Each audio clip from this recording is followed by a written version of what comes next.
Assalamualaikum warahmatullahi wabarakatuh. Perkenalkan, nama saya Riri Sudayanti dari Universitas Islam Zainul Hasan Genggong, Prodi Tadris Ilmu Pengetahuan Sosial, Fakultas Tadris Umum. Nah, baik, pertama-tama saya mengucapkan terima kasih kepada dosen pengampu kita, yakni Ustadz Babul Barudin. Nah, di sini saya akan menjelaskan tentang pengertian kepribadian manusia. Kepribadian manusia dalam bahasa Inggrisnya itu personality, yang berasal dari kata persona.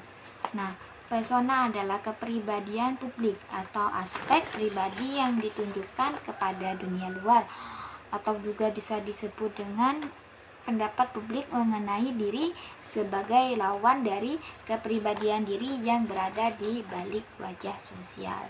Nah, di sini juga ada unsur-unsur kepribadian. Yang pertama ada ID. ID itu adalah aspek biologis dalam diri manusia yang ada sejak lahir, yang mendorong munculnya kebutuhan fisiologis seperti rasa lapar, rasa haus, nafsu, dan lain sebagainya.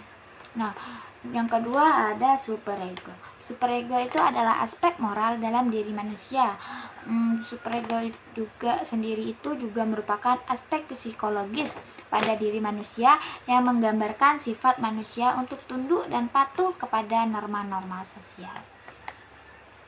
Yang ketiga ada ego. Ego sendiri itu merupakan unsur yang dikontrol oleh manusia. Fungsi apa sih fungsi ego? Ego itu bisa menjadi fungsi penengah antara ID dan superego. Ego itu berusaha menyeimbangkan apa yang kita inginkan dipenuhi oleh ID dan apa yang dituntut oleh superego agar sesuai dengan norma sosialnya, gitu. Nah, di sini juga ada aneka warna kepribadian. Menurut Florence Littauer dalam bukunya Personality Plus, kepribadian manusia dibagi menjadi 4 bagian. Yang pertama, ada kolerasi yang kuat, dan juga ada sanguin yang populer. Yang ketiga ada pragmatis yang damai. Yang keempat ada mekanis sempurna. Nah, yang pertama koleris yang kuat. Koleris yang kuat itu ada 4. Yang pertama emosional. Orang koleris adalah sosok yang ekstrovert, keras, tegas, tidak emosional dalam bertindak, tidak mudah patah semangat, sangat menuntut, bebas dan mandiri, serta memiliki keyakinan kuat akan kemampuan dirinya dan selalu bersemangat dalam melakukan apa yang diinginkannya. Gitu.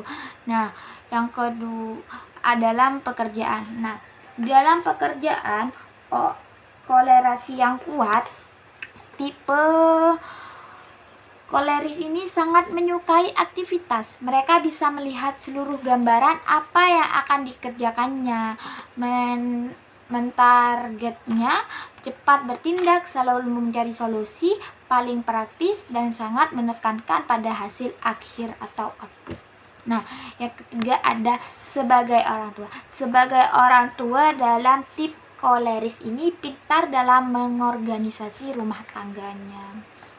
Mereka selalu memiliki target dalam keluarga, selalu memiliki motivasi kepada anaknya, dan mengetahui jawaban yang benar dan suatu masalah dalam suatu masalah. Yang keempat, kekuatan, kelemahan, dan kebutuhan. Kebutuhan orang koleris itu adalah tantangan, pilihan, dan pengandilan.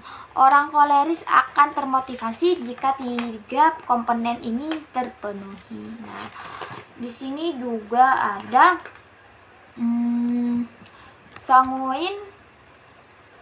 sanguin yang populer. Nah, sanguin yang populer, yang pertama ada emosional. Orang sanguin memiliki kepribadian yang unik. Tip sanguin adalah tipe kepribadian yang selalu ceria, periang, ekstrovert, dan humoris di setiap keadaan dan kondisi. Nah, yang kedua ada dalam pekerjaan. Di dalam pekerjaannya, orang koleris ini mereka itu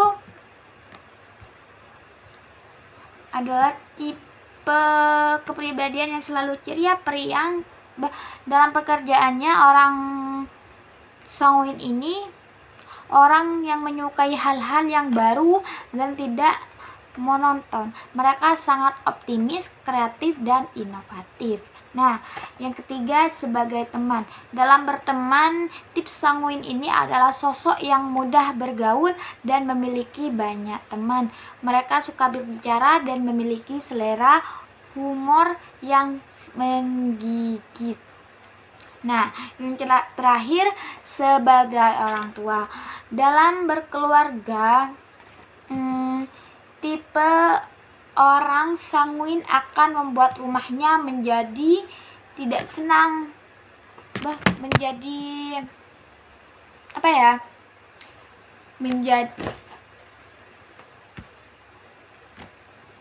menjadi tempat tinggal yang sangat menyenangkan. Nah, tipe orang tua sanguin ini akan membuat rumahnya menjadi tempat tinggal yang sangat menyenangkan.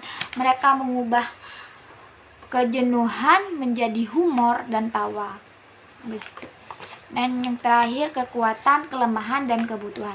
Kebutuhan orang sanguin adalah pengakuan dan penghargaan. Ia tidak senang jika apa yang ia usahakan tidak dihargai. Gitu. Nah, yang ketiga ada pragmatis yang damai.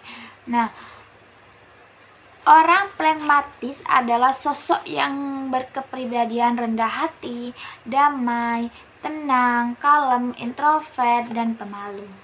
Sedangkan dalam pekerjaannya, orang pragmatis adalah sosok yang cakap dan mantap, damai, dan mudah sepakat dalam suatu hal.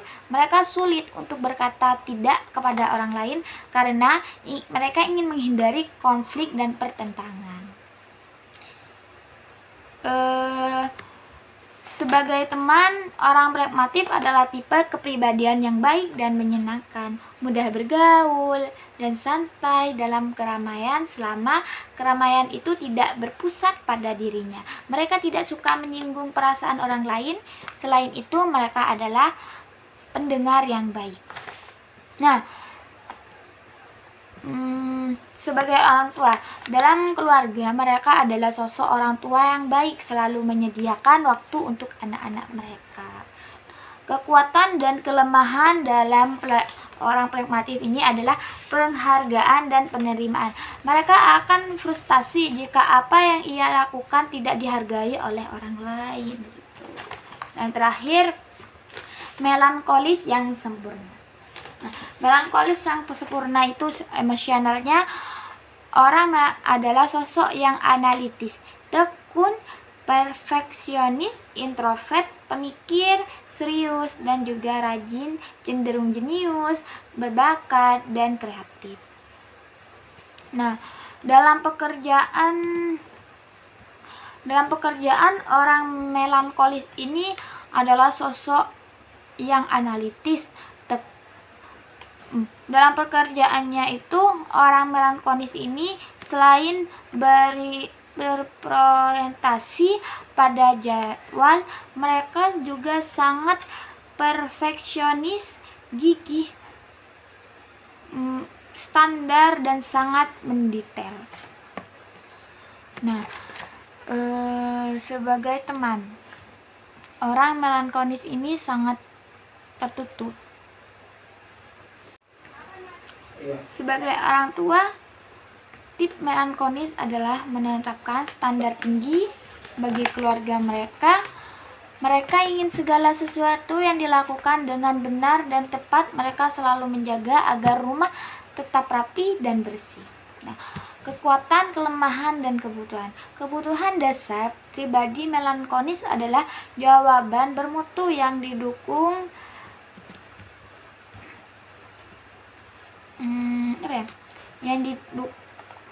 yang didukung dengan data-data lengkap, detail, dan akurat. Sekian presentasi dari saya. Jika ada kurang dan lebihnya, saya mohon maaf sebesar-besarnya. Wabillahi taufiq wal hidayah. Wassalamualaikum warahmatullahi wabarakatuh.